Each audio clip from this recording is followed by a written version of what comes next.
और हमारे सरकार को जानना चाहिए कि हम हिंदू हैं,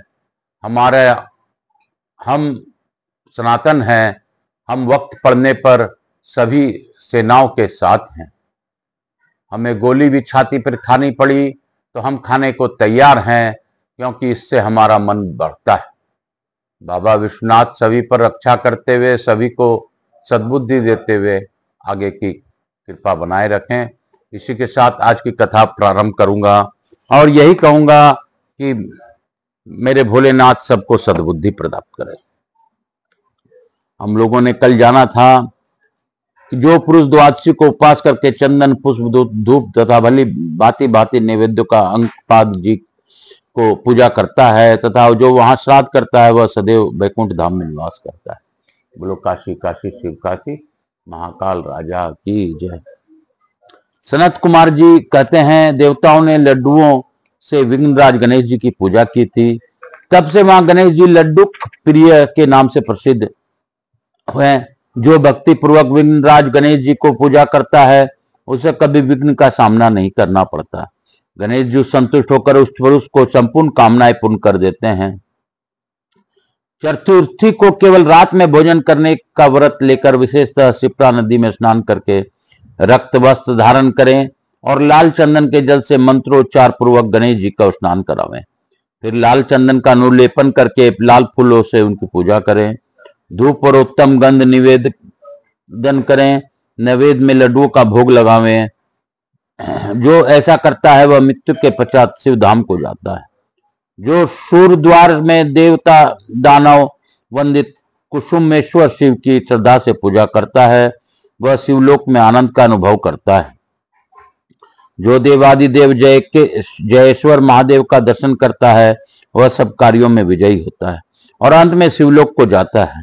यदि मनुष्य शिव द्वार में शिवलिंग का अर्चना करे तो विमान द्वारा दिव्य लोक को जाता है और गणपति का पद प्राप्त करता है। पूर्व काल में महामुनि मार्कंडेय जी ने कहा, जहां बड़ी भारी तपस्या की थी वहां भगवान शंकर का दर्शन करके मनुष्य वाजपेयी यज्ञ का फल पाता है। वह सब पापों से शुद्ध होकर दीर्घायु होता है। जहां हंसवाहिनी ब्राह्मणी देवी स्थित है वह महास्थान अवंतीपुरी में बहुत उत्तम माना गया है। वे भक्तों को आशा पूर्ण करती रहती है तथा जैसे माता अपने पुत्र का पालन करती है उसी प्रकार भक्तों को पालन करती है। सब प्रकार के सिद्धि देने वाली हंस वाहिनी देवी का गंध पुष्प और नैवेद्य द्वारा पूजन करें। जो ब्रह्म सरोवर में स्नान करके ब्रह्मेश्वर शिव का दर्शन करता है वह संसार बंधन से मुक्त हो ब्रह्म लोक में आनंद का अनुभव करता है।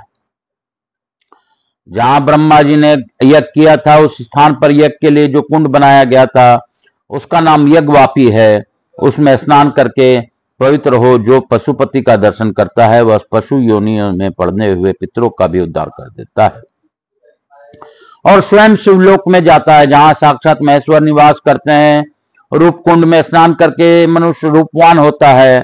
जो अंगद कुंड में स्नान करके अनंग कामदेव द्वारा पूजित अंगेश्वर महादेव को पूजा करता है मनोवांछित कामना प्राप्त करता है। जो मरने के बाद शिव धाम को जाता है। जो करी मुकुंड में नहाकर भगवान विष्णु रूप का पूजन करता है वह सब पापों से मुक्त हो विष्णु लोक को जाता है। जो मनुष्य अजार गंध में स्नान करके ब्रह्मेश्वर शिव का दर्शन करता है वह ब्रह्म हत्या के समान पापों को तत्काल नष्ट कर देता है। जो चक्र तीर्थ में स्नान करके चक्र स्वामी को पूजा करता है वह इस पृथ्वी पर चक्रवर्ती राजा होता है।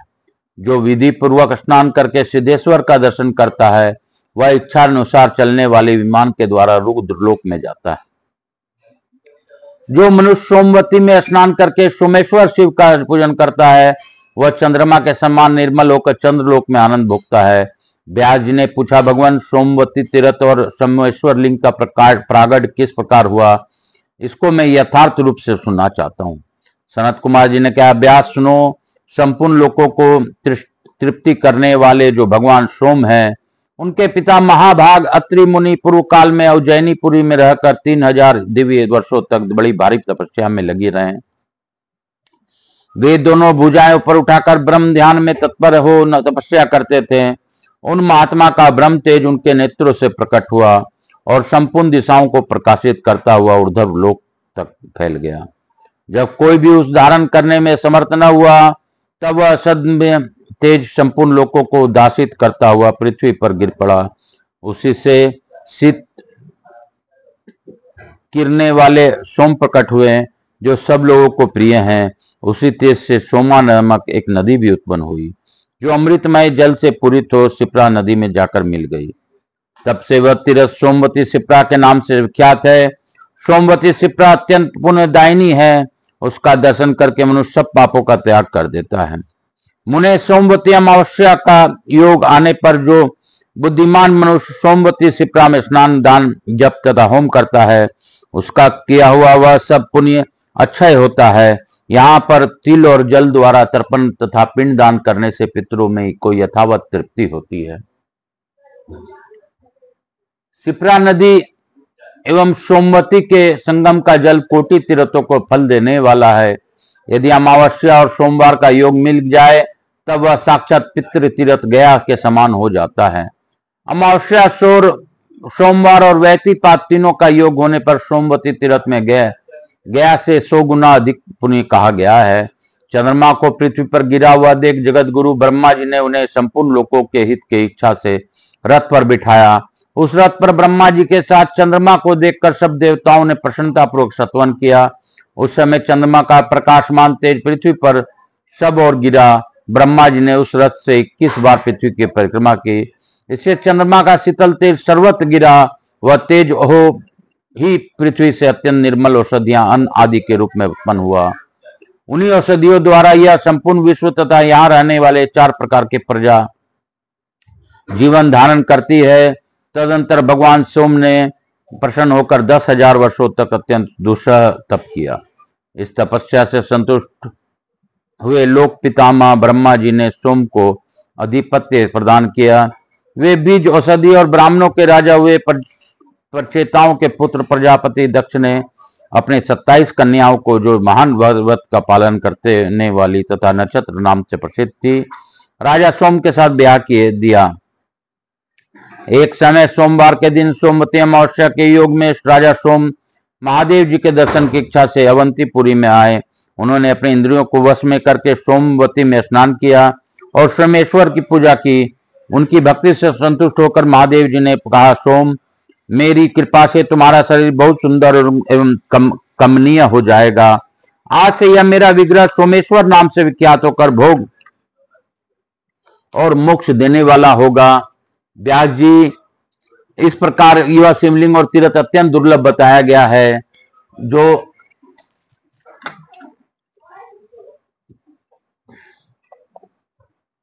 इस प्रकार वह शिवलिंग और तीर्थ अत्यंत दुर्लभ बताया गया है।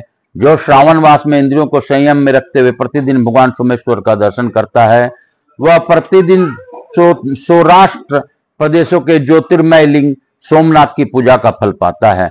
बोलो शंकर भगवान की जय, बोलो सोमेश्वर भगवान की जय।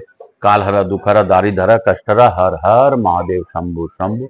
बोल बम का नारा है, बाबा एक सहारा है। बोलो बम। हम लोग आज की कथा को इसी अध्याय के साथ विराम देंगे। बाबा विश्वनाथ सभी पर अपने अखंड कृपा बनाए रखें, यही भाव है और यही रहेगा। बाबा हैं तो सृष्टि है, सृष्टि है तो मेरे भोलेनाथ है, और मैं तो भोलेनाथ का दास हूं। तो बाबा जैसा भी कृपा करेंगे अत्यंत ही कृपामयी होगा।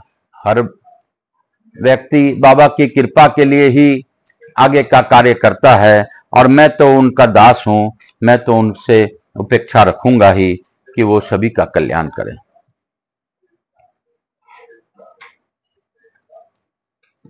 कपूर गौरम करुणावतारम संसार सारम भुजगेंद्रहारम सदा वसंतम हृदयारविंदे भवम भवानी सहितम नमामि। श्री राम जय राम जय जय राम। मेरे प्रभु राम श्री राम जय जय राम। हर हर महादेव। श्री राम जय गणेश जी, माँ लक्ष्मी जी, मान रिद्धि सिद्धि शुभ लाभ यहाँ के स्थान में राधा कृष्ण की जय।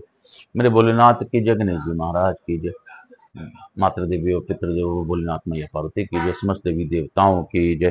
काल हरा दुखहरा दारिधरा कष्टहरा हर हर महादेव भक्त वत्सला की जय, स्कंद पुराण की जय, शीतलीकरण अहम करिष्येत। हर हर महादेव, हर हर महादेव।